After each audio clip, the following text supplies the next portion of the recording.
This is my new bird feeder I put up yesterday.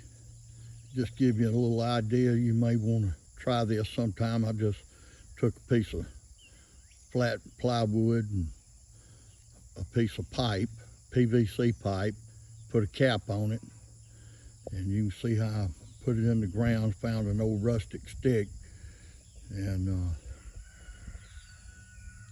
but they seem to like it pretty good.